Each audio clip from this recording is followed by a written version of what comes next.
Ready for a new friend. Will Esteban want to get a new dog? I'm home, Mom, called Esteban as he tossed his backpack on the bench in the hallway. Are we still going to the mall to buy my shoes tonight? I almost forgot, said Mrs. Ramirez, giving Esteban a quick kiss on the top of his head. Things were a bit hectic at work this afternoon. No problem, Esteban replied. Can we still go to the mall, though? Of course we can, said Mrs. Ramirez, hunting for her keys in her purse. Esteban and Mrs. Ramirez were both surprised at how quickly they found the pair of shoes Esteban was looking for. As they left the athletic store, they passed a couple walking in the opposite direction. The man walked slowly, and he gripped the leash of a red harness in his hand. At the other end of the leash was a chocolate Labrador, with glossy fur and an eager, friendly face. Mum, said Esteban as they walked to the parking lot, was that a seeing eye dog?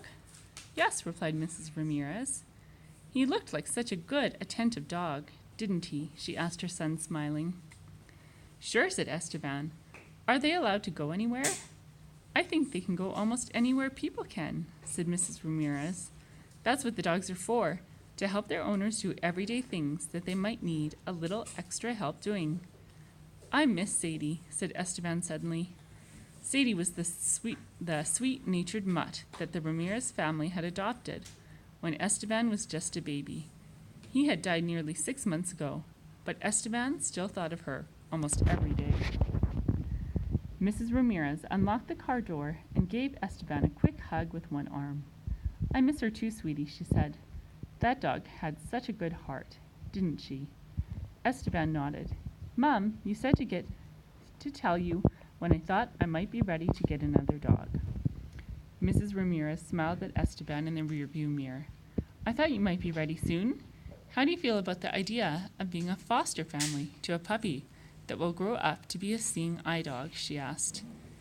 Esteban was quiet for a moment. We'd have to give the puppy back, though, wouldn't we? Yes, we'd only have the puppy for about a year.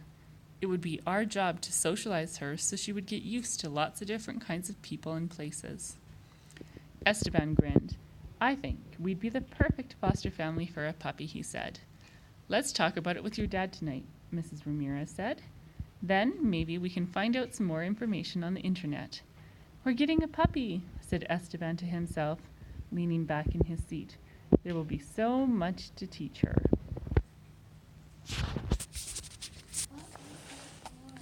Number 1. Number the events below in the order in which they happened in the story.